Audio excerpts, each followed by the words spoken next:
I'm very proud to introduce my old friend Toshi Kono to you. I know Toshi since 39 years. He's a lawyer. He's he's occupied. His main occupation is the law. His hobby is music, and he is an international figure. He speaks English, French, Italian, very, very good German. I know no other non-German who speaks so well like Toshi. And he's professor for international private law in Kyushu University in Japan. International private law is connected with keeping up important buildings. He was engaged in keeping up one of the oldest Japanese harbor cities, which was going to be destroyed. That was your first engagement. And to tell everything he had done would last for hours. But as a matter of fact, shortly before the Cathedral of Notre-Dame burned down, he became president of ICOMOS, which is the most important organization for keeping up important buildings, do it in an international, give it into a national scale. And one story I have to tell you before he will start. He once told me he had to go to Bhutan, a small country in the Himalaya, and there was a cloister which was over 1,000 years old. And they rented out from the cloister to the local administration a few hundred square meters since 600 years. And now both institutions wanted air conditioning in balconies in a building of 1,000 years. Imagine building balconies and air conditioning on San Giovanni Laterano, which is much younger. So these are the topics where Toshi is asked, because he has the enthusiasm for the arts, for the beauty, and he has the rationality, the thinking of lawmakers have to have. So the floor is yours.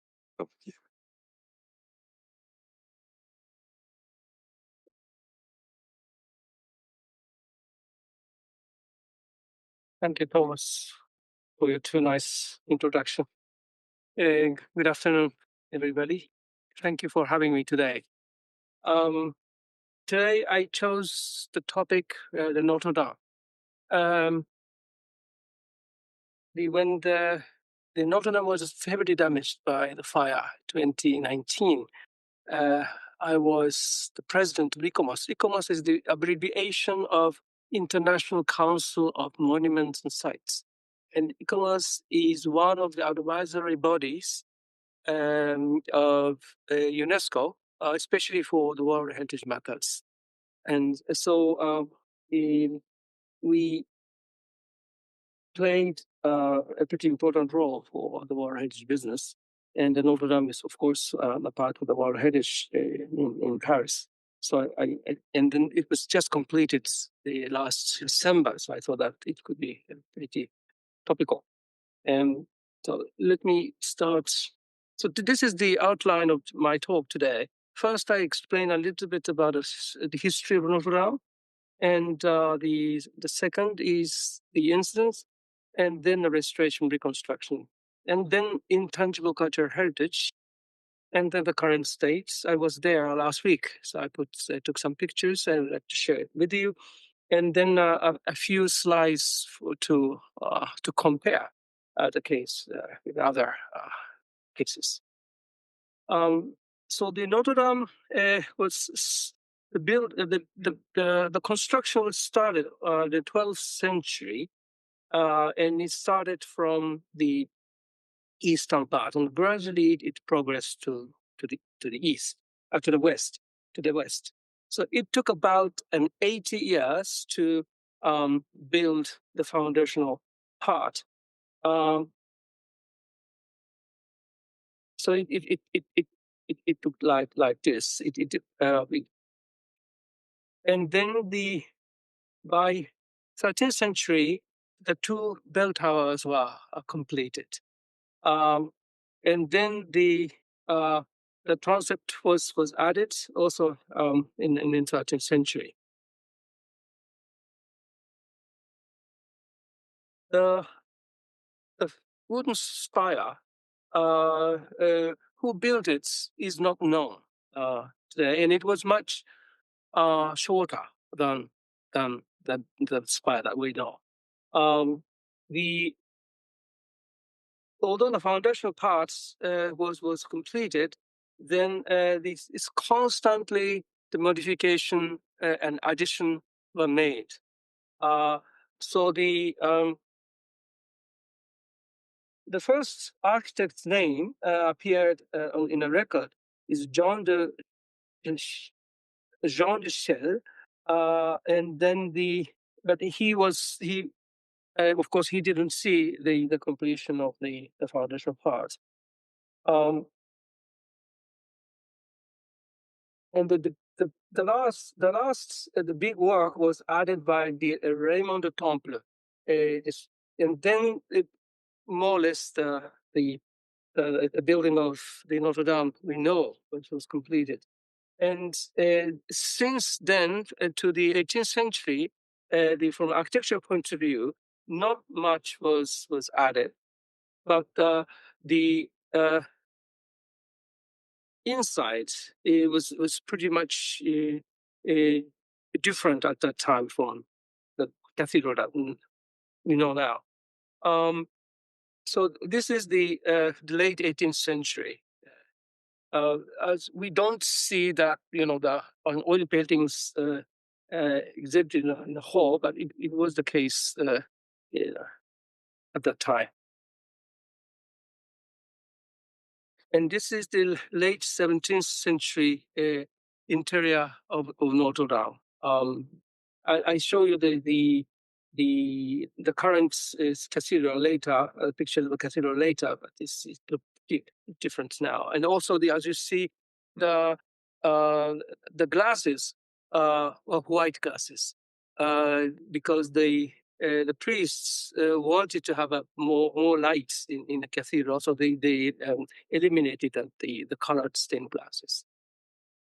Well, the Notre Dame, so the Notre Dame became important, but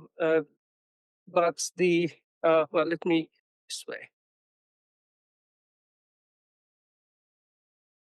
Okay, fine.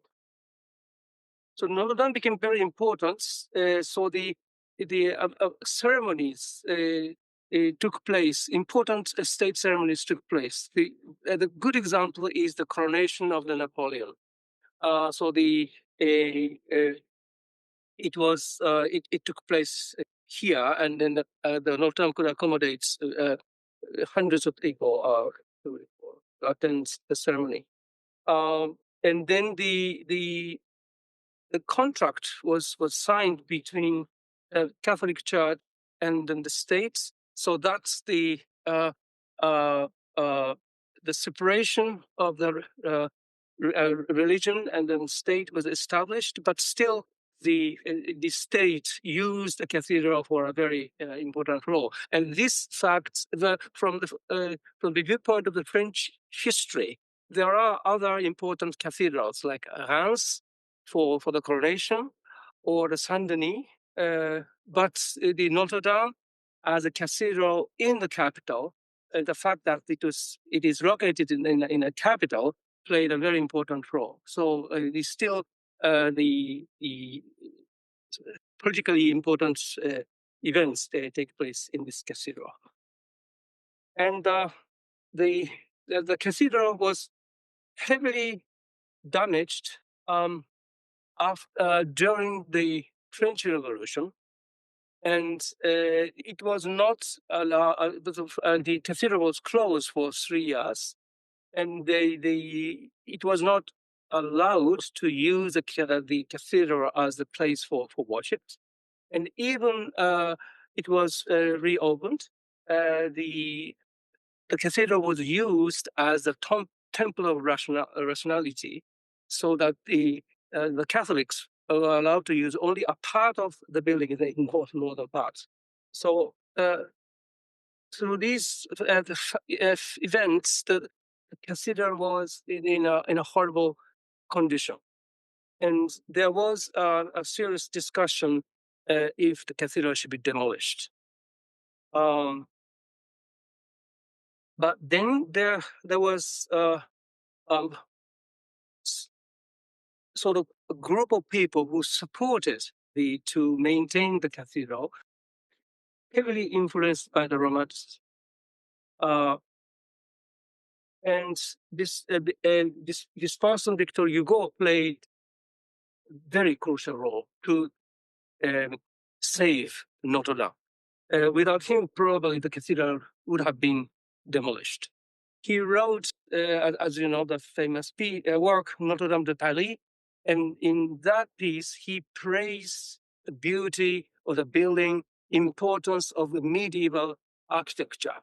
So he actually also criticized the vandalism uh, which took place in the cathedral. So that he actually played a very crucial role. And then the state decided to maintain the cathedral, and then organized a competition for the restoration, large scale restoration. And these two gentlemen here won the competition, and the Lassus and Viollet-le-Duc. The Lassus passed away shortly after the competition. So de facto, the Viollet-le-Duc took over the entire project, and his approach, he believed in the importance of medieval architecture, but at the same time, he had a very strong view about his medieval image. And these are one of the conditions of the competition: restore the important parts of the buildings and reconstruct, for instance, reconstruction of the large windows, reinforce the iron reinforcement of the south gables, and et cetera, et cetera. So that was a very large scale restoration. And at the same time, he brought these color stained glasses back to the cathedral. And well, he rebuilt the spire. The spire was, as I said, that shorter, and also in a pretty bad condition, because the winds, strong winds, affected the stability of the spire. So he reconstructed it, but he argued that in Paris, the spire must be higher. It gives a bigger presence, and he did it. And also, as you see here, he put interesting figures. You may know a little bit monster-like creatures, or the saints, and he created his medieval cathedrals by adding these figures to Notre Dame. So the Notre Dame we knew before the fire was the Notre Dame sort of recreated by Viollet-le-Duc. From the today's philosophy, or today's approach of heritage conservation, or conservation of historic buildings, Viollet-le-Duc's approach has been heavily criticized. So the adding something, by the conservation architects is now today it's a taboo. It's very strictly let's say controlled. But at his time, it was he's done that. Well, there are a lot of stories about himself, but I don't go into that detail. Well, these are the figures that he added. And one of these saints, people say that looks like him. So he put himself um, on one of the roofs. And there's an interesting story about the restoration this time, but I'll come back maybe afterwards. But please remember that at least one of the saints look like him. And this is the yeah his medieval images. And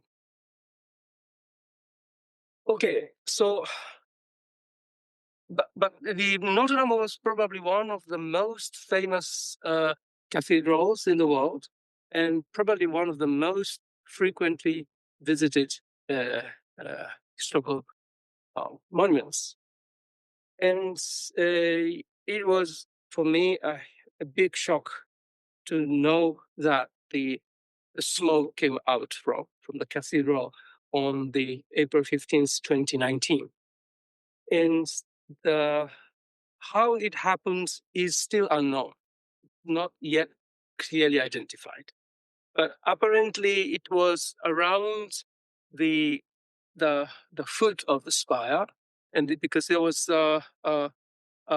sort of restoration for the restoration, the metal structure was added, and apparently from that area the smoke came out.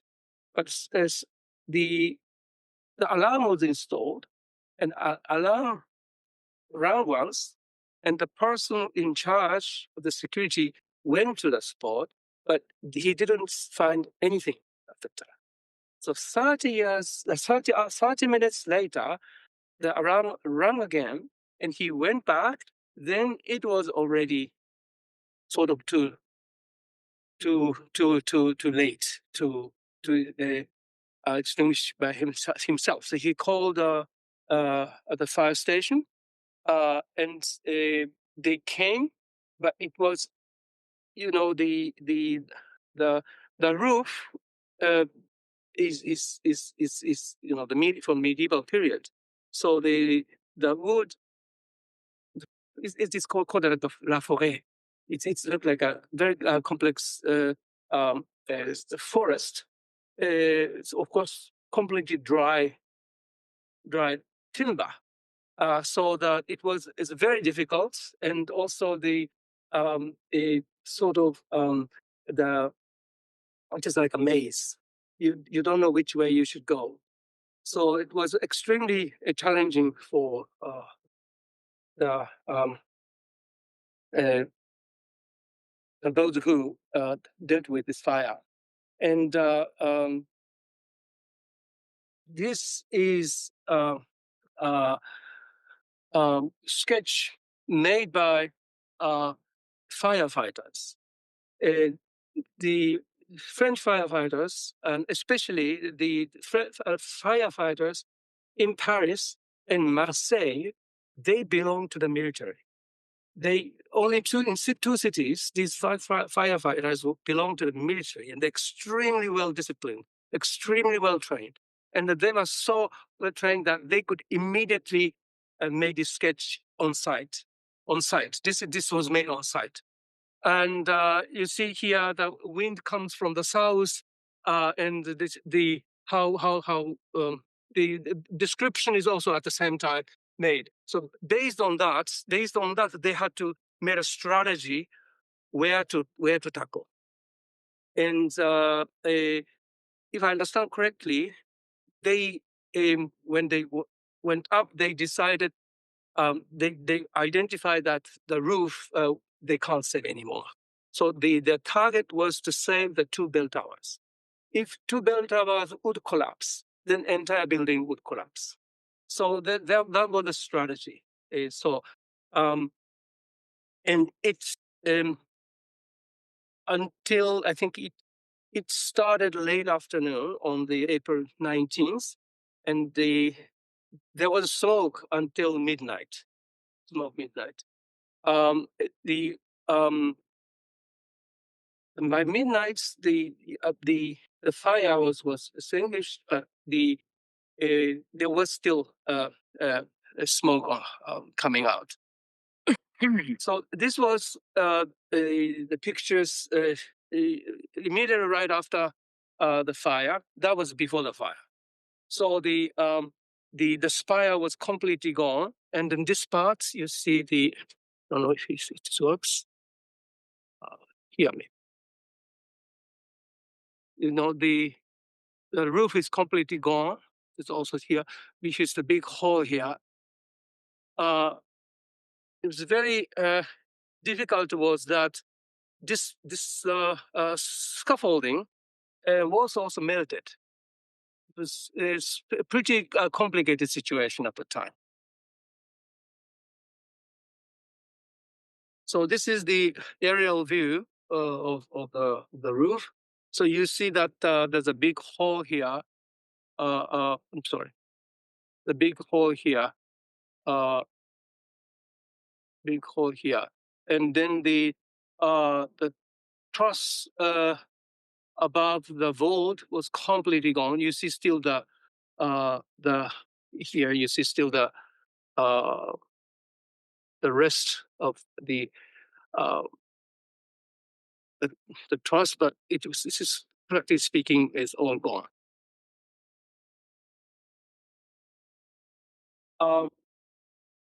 This is a picture from another cathedral to give you a little bit image how the forest would look like. So these are from Saint Michael from Cluj-Napoca in Romania. This cathedral was built maybe about 100 years or 150 years later than the Notre-Dame. But it's also the big cathedral. So the truss looked like this, and then the vault from above looked like this. Another pictures of the disaster. I go it rather quickly.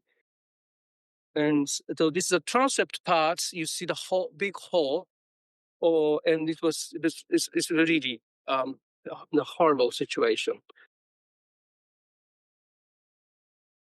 This is from above.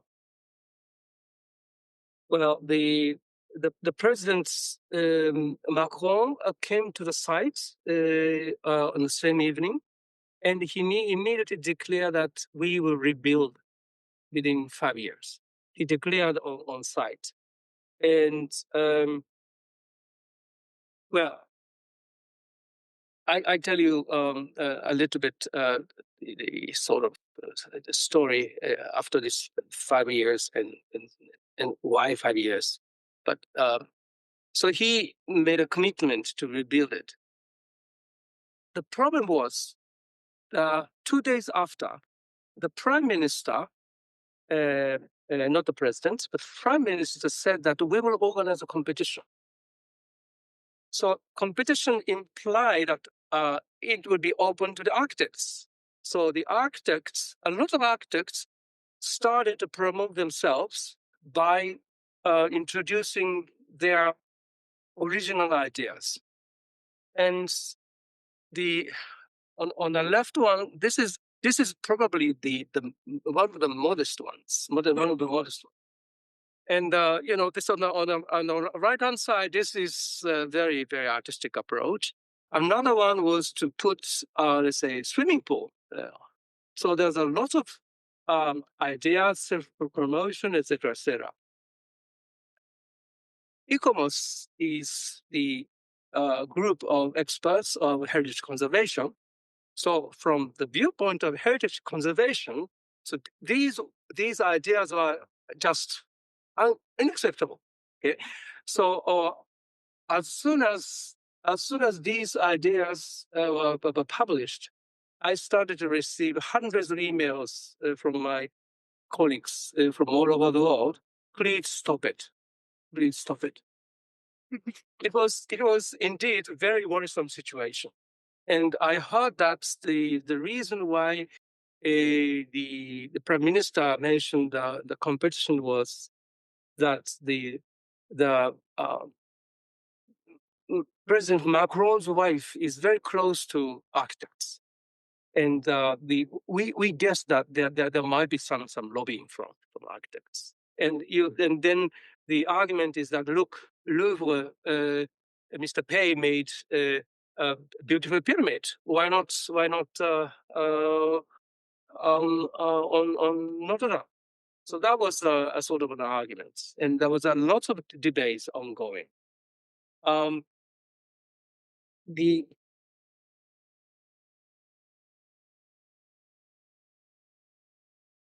so the anyway, so he since the president declared that it will be rebuilt, it must be rebuilt within 5 years. Of course, it's an enormously expensive event, expensive project. So the how to collect money was a big issue. But surprisingly, from all over the world, a lot of offers started to arrive, and the one of the richest people in France immediately offered the billions of dollars, and small donations and from in Europe and also outside Europe. I remember when I visited the church in Romania, the cathedral in Romania. The Cluj-Napoca is a tiny Romanian city, and the Cluj-Napoca city made a donation for the restoration of Notre Dame, and experts in the Cluj-Napoca were furious because they give money to France but not to us. So that implies a very, very complicated situation. And in fact, that sort of criticism occurred pretty soon after the fundraising event started. So this is over here, Notre Dame de la mobilisation de feu to flamme. Well, so there's a lot of money are arriving to Notre Dame, but for the poor, nothing. And in fact, at that time, there was social movement called Yellow Vest Movement that was spread all over France.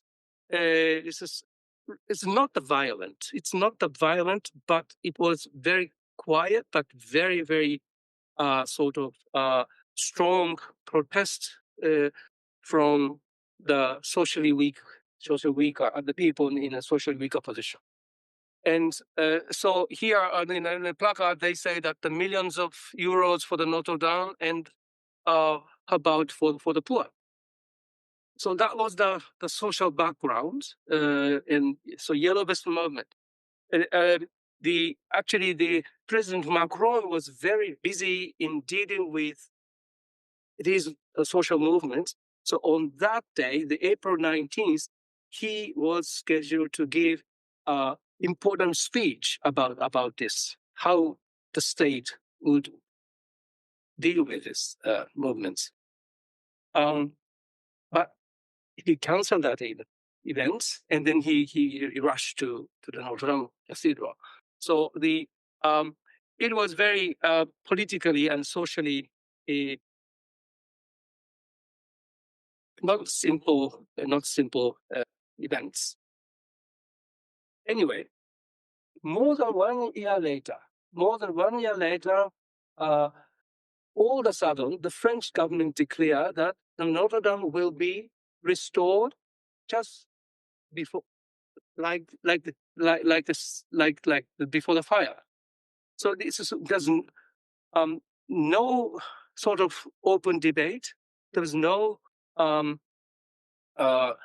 let's say even rumor. Even if we wanted to know what the French government wants to do with the Notre Dame, we didn't know, but all of a sudden it was so declared. just when, and I explained that when the interesting ideas were presented by the different architects, there was a criticism within e-commerce. So I, as a president of e-commerce at that time, I felt that I need to do something. I need to do something.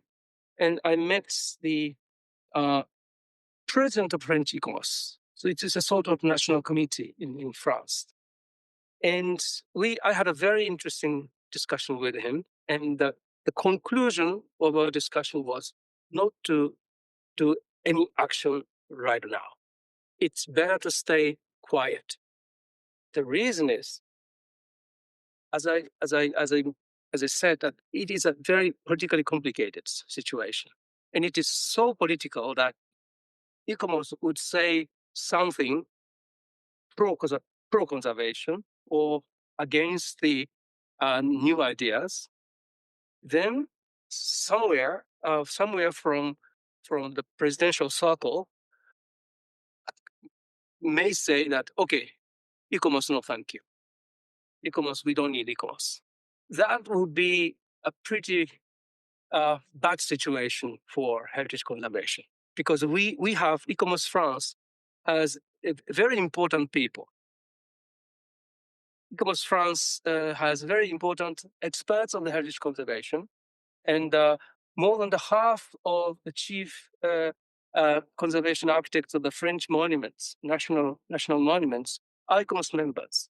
So if they would be excluded, then it would be very, very complicated for France as well, and for e-commerce as well. So we decided to stay quiet. So we don't know how they decided, but I assume that the French experts quietly, not to make the big noise, but quietly talk to the different stakeholders. But anyway, so the decision was made. The goal is like to go to restore the cathedral as it was just before the fire. So at that early stage, before this decision was made after 1 year, of course, you had to do a lot of urgent measures.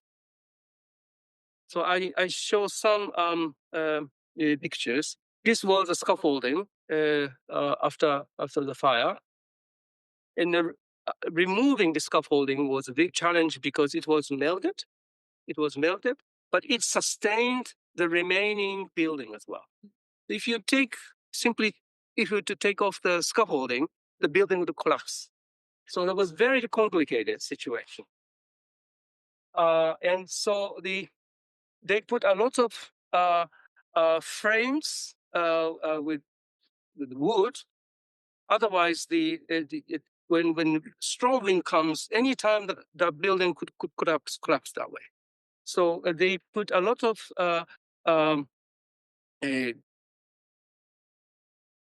frames and beams, yes, so that can be recoverable. And then the stone statues were removed.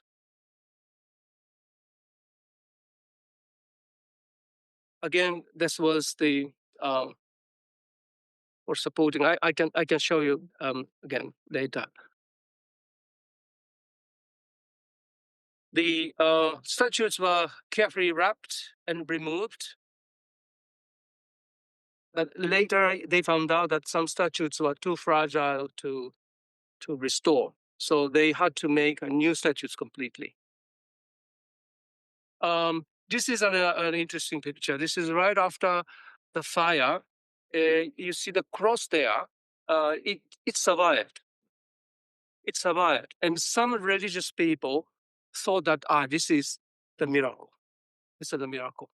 And so and also some people started to sell debris as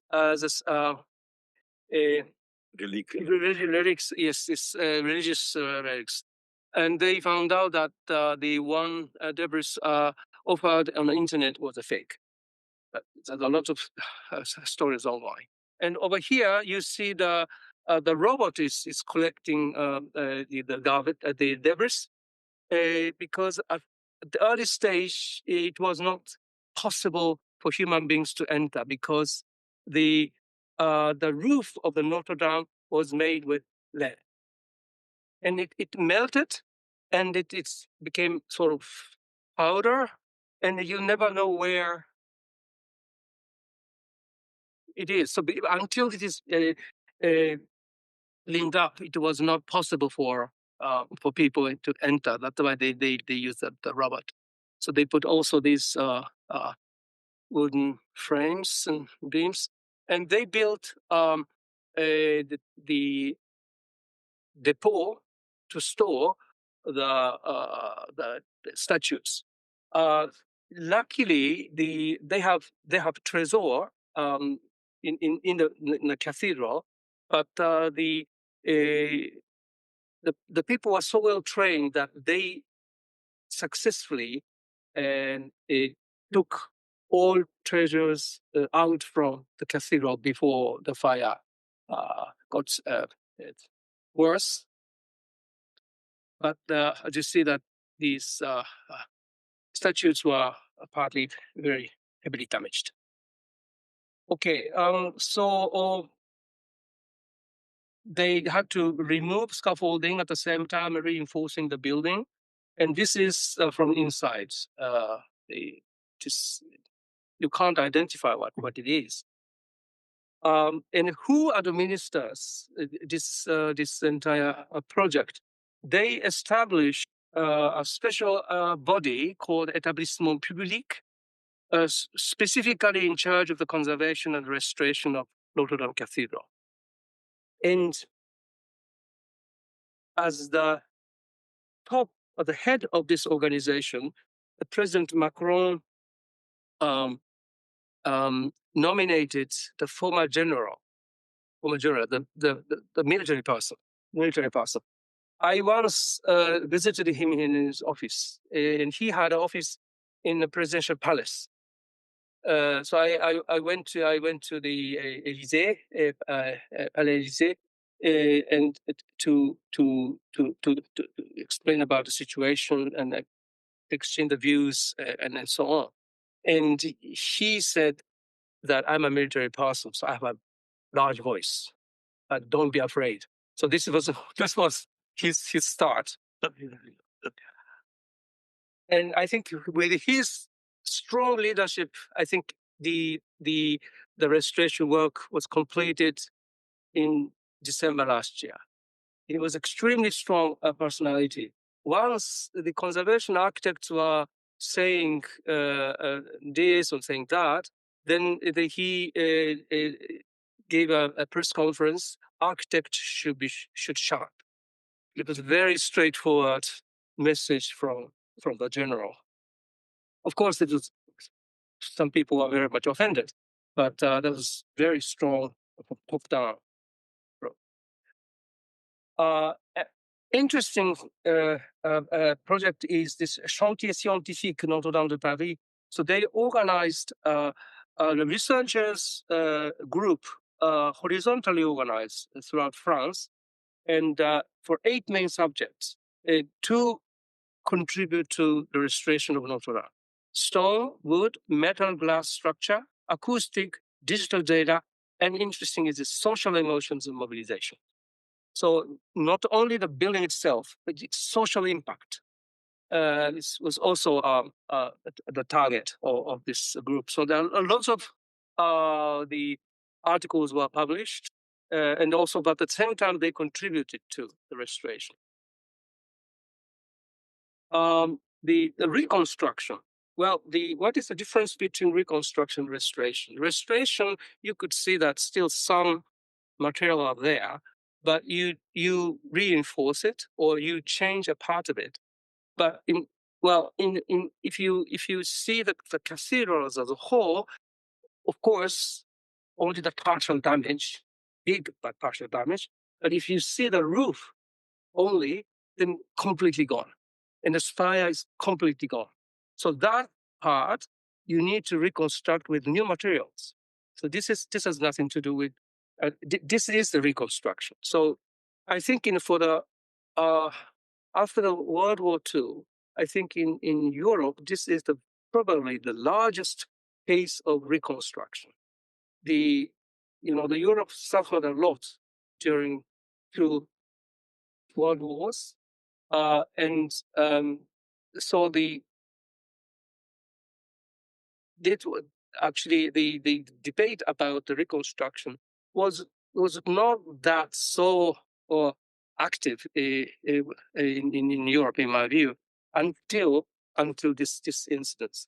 So that the how to reconstruct, how to let's say explain this construction method was adopted. But they seriously discussed. And well, this is the so the important thing is documentation. Important thing is how is this documented? How is it recorded? Um, and there's a research about the truss, for instance. Um, it is in, it is individual piece, but also they identify that there are typologies. There are different type of trusses. So in order to reconstruct as a cultural heritage, you have to follow this. You can't simply replace with a totally new designs and new structure. So you have to follow this approach. And so this research was done manually by 3 experts, also NICOMOS members, and so this first they identify which type of truss was where, and then they made this. And about the spire, luckily, the Viollet-le-Duc built a model, and also he left very detailed records. These records are available, so they followed the Viollet-le-Duc's approach. The vault was heavily damaged, as you see that there's a big hole, and they carefully analyzed, and then they identified that the large part of vault was also in a very bad condition, and also the tons of waters were poured. So they had to carefully examine, and also some, let's say, they collected stones. They collected some stones, and some stones are not usable anymore. So they have to use the new stones. So they needed woods or the timber for the roof, and then the stones, and also they needed the lead. Well, this is also from historical documents. They follow this. So they collected the stones and reassembled that way to how to support the arch, but they couldn't use all of them. So they had to bring a new stone. So this is a more scientific analysis of the stones and vault. And for the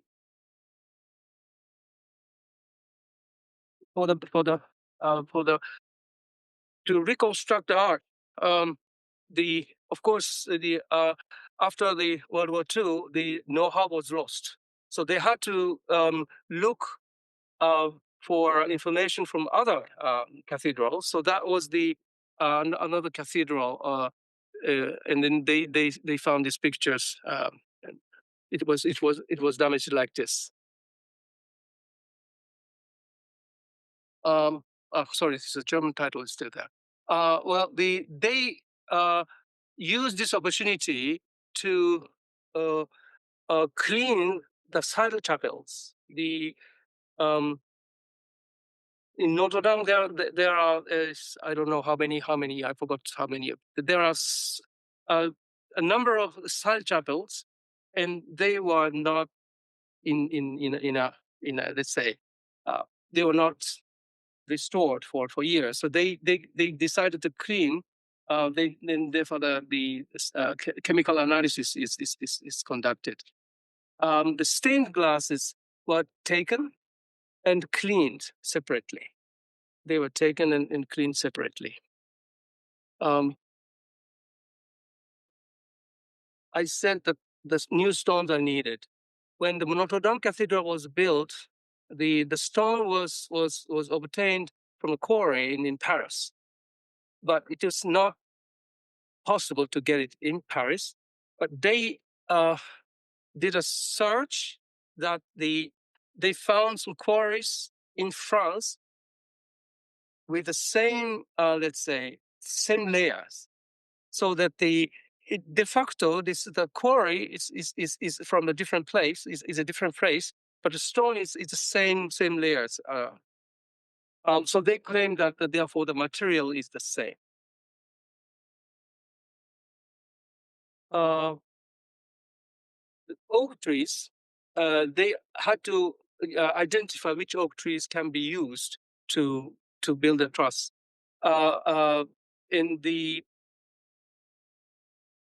They use a drone. And they identify the which trees can be used. And a good story is that a lot of municipalities in France donated the trees as a participation, or the contributory participation in the project. So these works were organized by conservation architects, and also the Ministry of Culture. But those who really build is the carpenters. So these carpenters' skills and techniques are considered very important, because these traditional skills ensures the authenticity of the building. From France, there are two important, let's say, intangible cultural heritage elements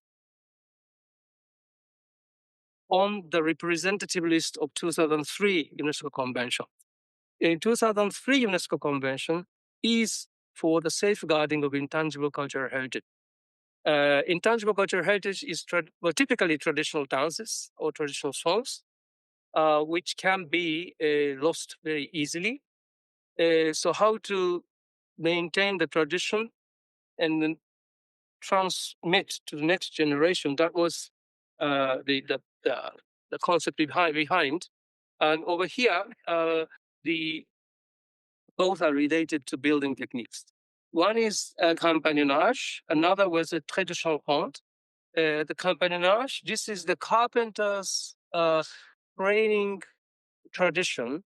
The carpenters travel from one side to another for several years, and they were trained in a different sites using traditional techniques. And this tradition exists over centuries. And this is traité de charpente, is another training for carpenters. The carpenters have to read this documents, and this is a two-dimensional documents, and they have to make a 3D structure. So on the other hand, they also need to draw make a drawing, and so the carpenters are trained to connect between two-dimensional documents and the three-dimensional the structure. And this training exists also over centuries in France. And so they say that thanks to these traditional techniques and the same materials, the authenticity of the building is ensured, although it reconstructed. So this is the logic. So this is how to how to cut the trees. They don't use the chainsaw or modern equipment. They simply use axes like this one, as it was practiced in medieval period. And this is the trial. This one is a trial. I'm sorry.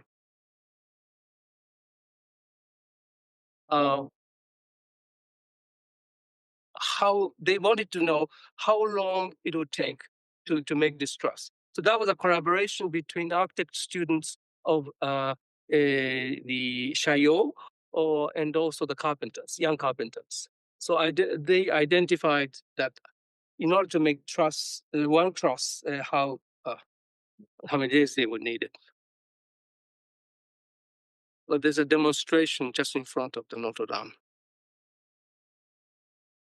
Well, there's maybe I skipped this. There's a place, Guédelon, where you can build yourself the wooden houses, applying the medieval techniques. So this seems to be the only place where you can learn how to build the medieval houses. Well, I skipped this one, and then I was invited to join a team to visit the Notre-Dame, still under restoration work on December 6, 2022.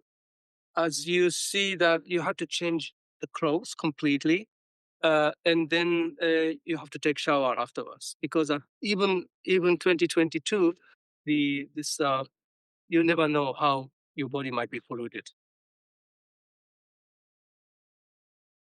So this is the inside.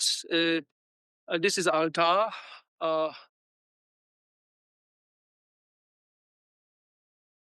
This is the foot of the spire. The foot of the spire. So you see how large this spire is. The human beings is there, and this is just a foot. So it is.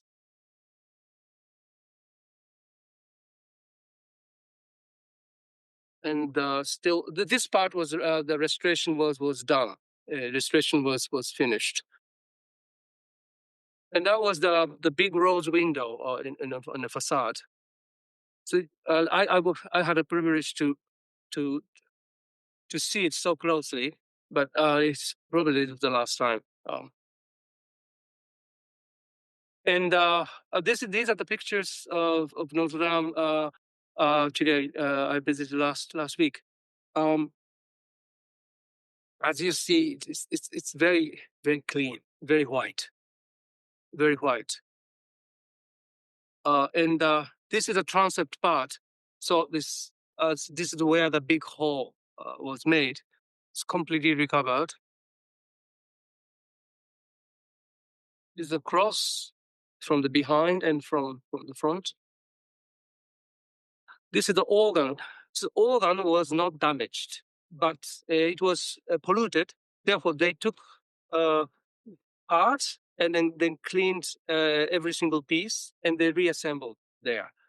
And they have to see how the acoustic would be influenced by the reconstruction or not.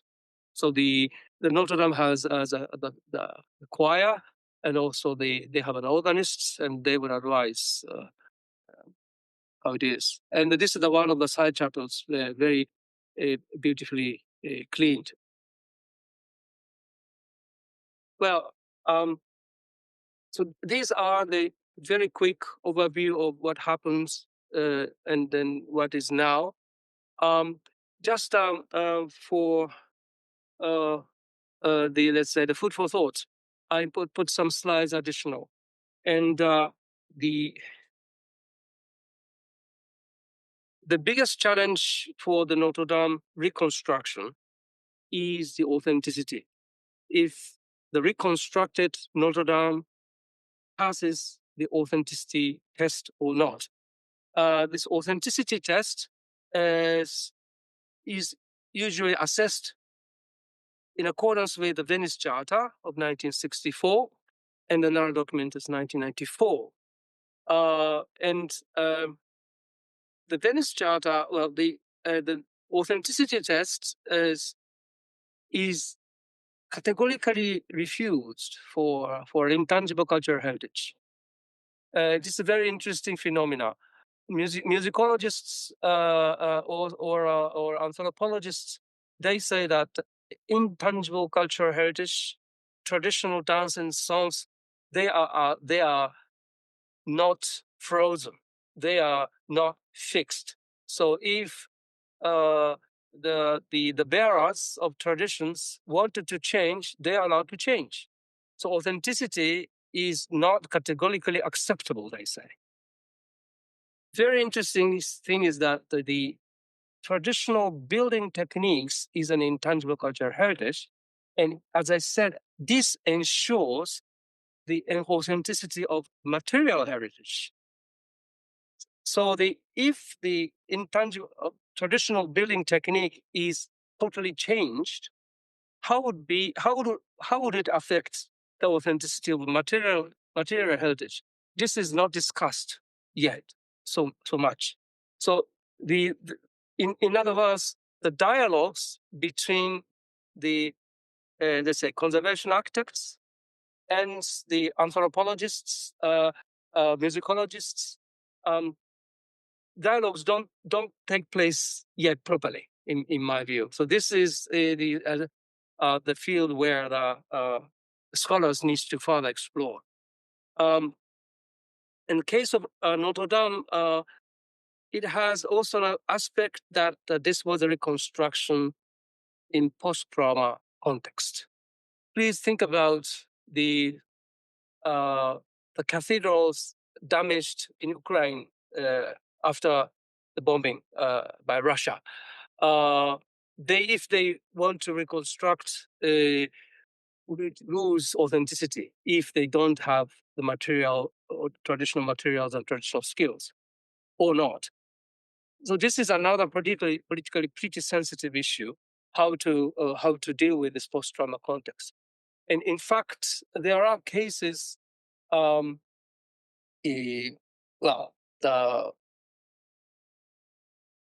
don't know if you know the Bamiyan Buddha.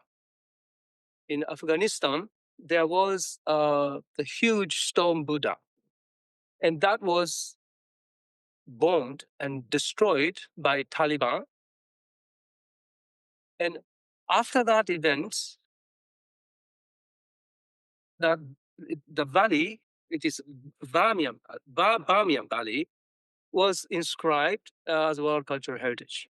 So after the destruction, now Afghan government wants to reconstruct the Buddha. Should it happen or should it not happen? This is related to this authenticity test and also the post-trauma issue. And on top of that, the Afghan government currently is the Muslim government. Do they really need a Buddha? So this is another cultural debate. This needs another cultural debate. But anyway, so this is pretty complicated issues.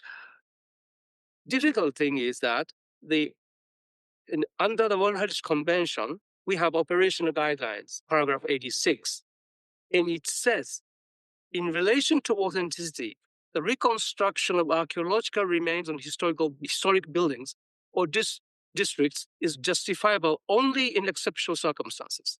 Reconstruction is acceptable only on the basis of complete and detailed documentation and to no extent on conjecture. So the World Heritage Convention and operational guideline takes pretty strict approach about reconstruction. So we have this very strict normative document, but socially or culturally, there's a strong need.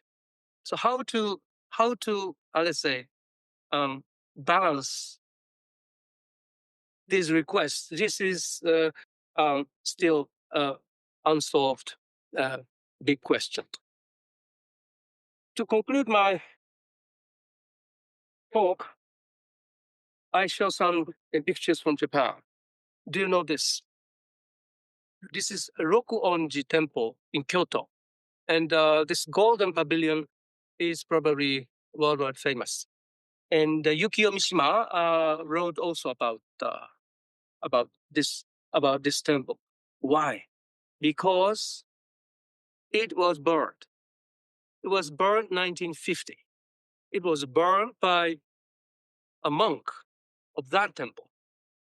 So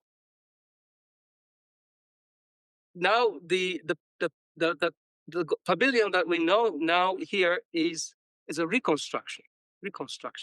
And after this fire, the government made a very deep intensive the research, and they decided to reconstruct. This was actually the building which was lost. This picture was taken in 1904. So this building was burned in 1950. So to reconstruct this one, the question was, it is not gold. It's not golden. So they made a very scientific analysis, and they found that in the wood they found a slight element of gold. So they concluded that the building was gold plated. But at the same time, you see here.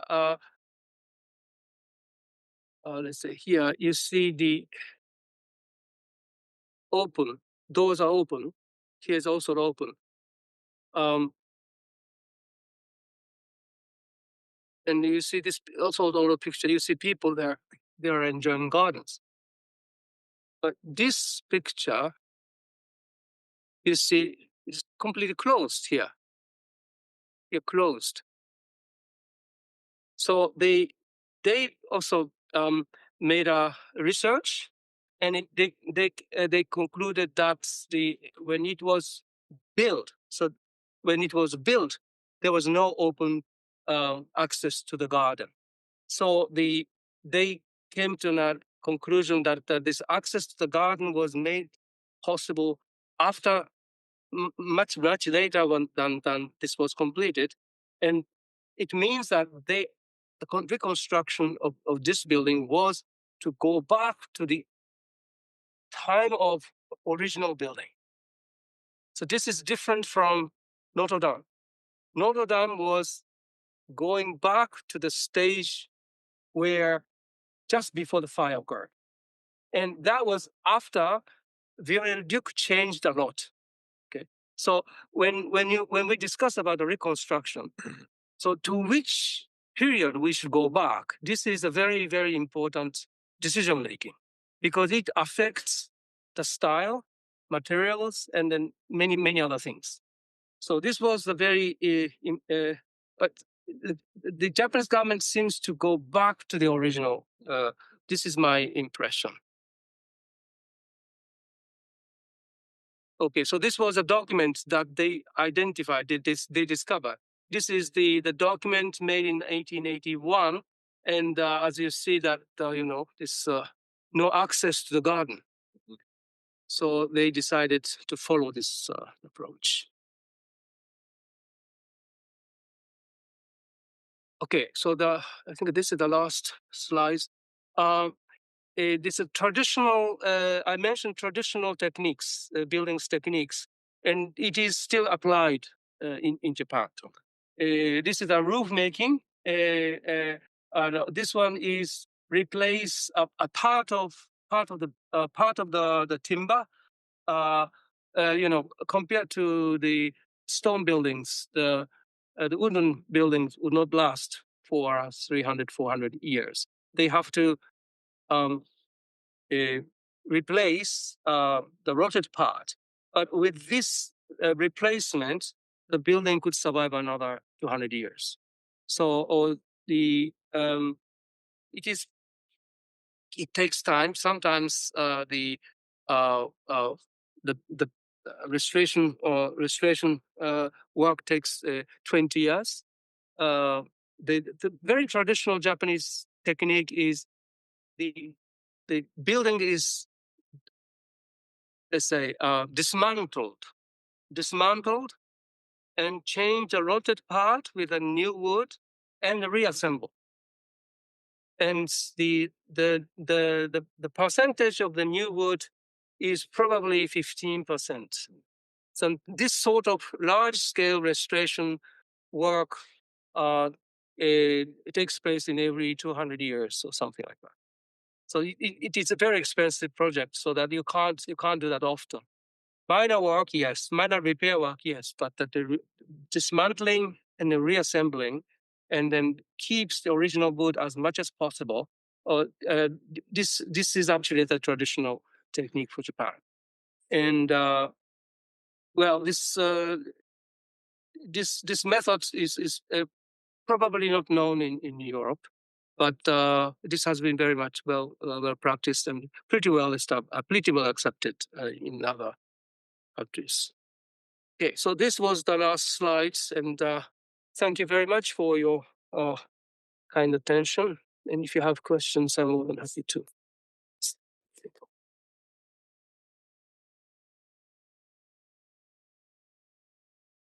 Are there any questions? Yes.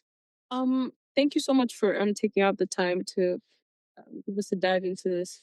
One of the things I'm curious about, particularly with the Notre Dame, is now after the fires, what measures have they taken to avoid that from happening again? Like, did they change things and I don't know, whatever procedures they have, or maybe security checks, but just to prevent that from happening again? Do you know if there's anything?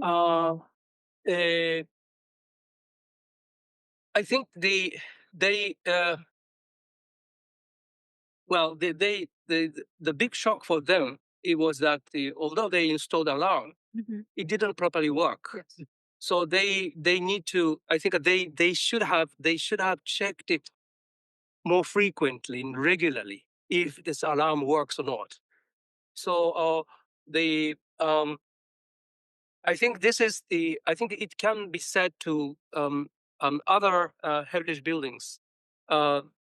Once the big instance occurs this way, then of course it's very very destructive.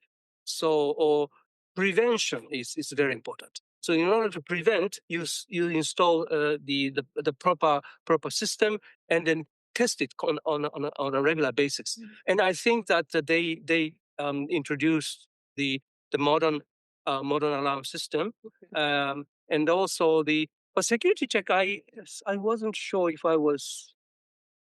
There was no security check at the entrance. I think they checked only the reservation. Okay. Yeah. Thank you. Have you been to Notre Dame after the completion? You went?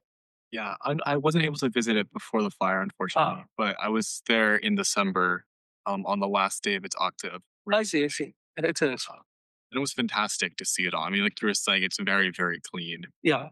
Like every surface is like either white or very brightly colored. Yeah. I thought it was beautiful, but It is. I was wondering what your thoughts are actually. I've heard like a common like critique with restoration is that Notre Dame was characterized by like its darkness. Like, do you think that the reconstruction should have respected that present character?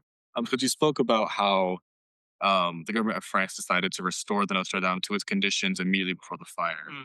But by the intensive cleaning, they moved it back to, well, I would say it was like the completion by Le Duc. What are your thoughts on that? Yeah.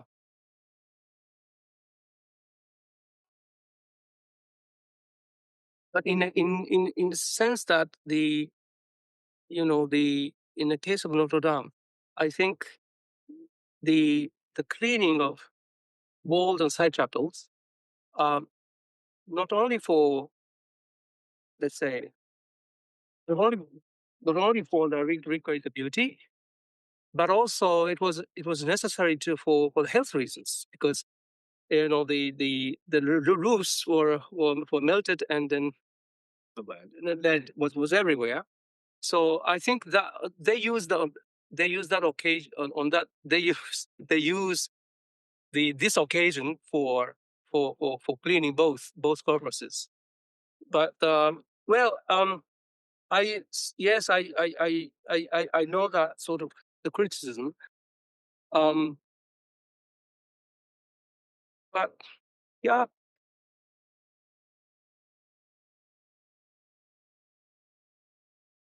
but the heritage buildings have a lot of layers, lots of layers. So if we go back to the original, then maybe as I said, the side chapels were added much later. Side chapels were added much later. So if you go back to the very original stage, I mean, for the building restoration, then that time then there was no side chapel. And if we go back to the period where the side chapel was made, but these side chapels were not added at the same time. So it is a lot, the evolutionally built in a sense. So to which it's not a simple question. I have to say. Well, I would agree. So, over this last summer, I was working at an archaeological site in Greece, and they're facing a similar question at the sanctuary they're called Samothrace. Um, is the current director. She's interested in the Hellenic period, and it's like the primary work is done in that period, and what's presented to the public when they visit the park, like what's exposed out of the earth, is of the Hellenic period. But the sanctuary was used over a 1,000 year period, and so it's obviously a different conversation, but a similar one. Of like, what do you like preserve and present, and what do you dig through for the research? It's just as complicated. So I appreciate your thoughts on the Notre-Dame. It's also the question of allowing a building to live. If you have 1,000 years of candles and incense, the stone's going to change color. Yeah, sure. Yes. If you install, some of the images you showed were horrifying. The completed work is all the electric light. It's completely defeating the windows and the complexity. Just turn those things off. Yeah. So the building has to have its own. So maybe I'm arguing against myself. If I want to let the building do what it's going to do with candles and incense, let it do what it's going to do with electric light as well. But there's got to be some sense that it's not just this borrowed phrase from a certain movie, an object in aspect. It's just left over from a dinner party and all the guests are long since dead and gone. It's got to have some kind of light.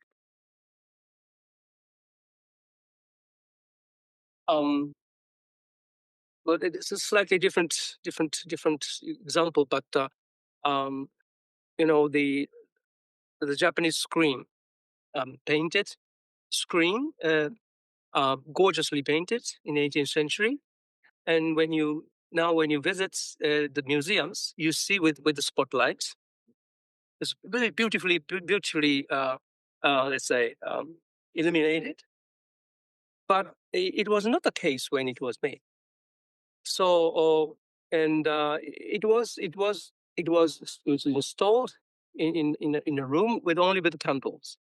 But you can't do that with the important cultural property. So there is a project to reproduce the Japanese screens digitally, and they do some finished work by manually. But they make the screen, reproduce a screen digitally, and they lend these copies to schools. And so the schools can exhibit only with candles, so that the kids can then see how it looked like in 18th century. So this sort of experience, I think I heard that is a very good reputations from schools. This kind of experience with the lights, and I think that this really affects also people's impression, experiences as well. I have a question about the forests. Yes. I go to Paris quite frequently, so Yeah. I've been able to follow through all the various phases of the construction. But there's one thing which I haven't quite understood. How did they stabilize such a huge amount of trusses and buttresses and things? Because in the old times, they would never, ever use fresh wood. They would let it age for at least 60, 50, even a century sometimes. So certainly when they did the forest back then, in the Middle Ages, the timber that they used to make the structure of the roof was not fresh. Well, here they've been cutting a lot of trees and they cut it very nicely with, as you were showing, with axes manually, everything. So that was beautifully done. But I quite not understanding how they can keep such a complex and massive structure still stabilized if they haven't used any industrial proceeding in drying out the wood like we normally do today. And I mean, you can't use, if you want to have a truss made of wood, you have to put in an oven and you have to dry it out with electric heat, with some kind of heat, and make so that the structure is not moving.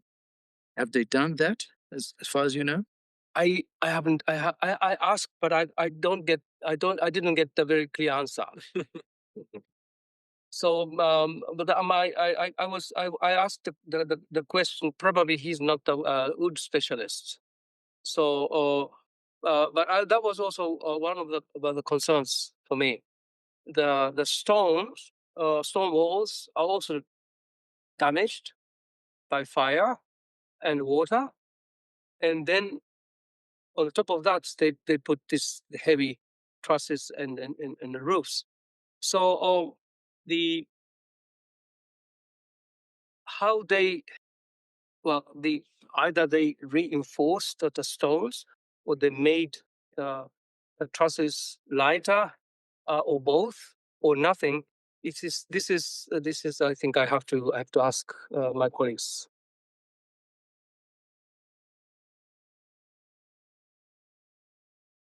Thank you for the question. Okay, I think time is running. I think we have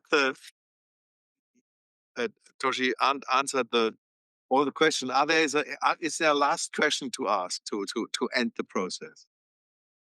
No one wants to be. One little finishing. How did they clad the roof this time? Is it lead again? Yes. Yeah. They made a new roof with lead. So Wonderful. Okay, thank you very much.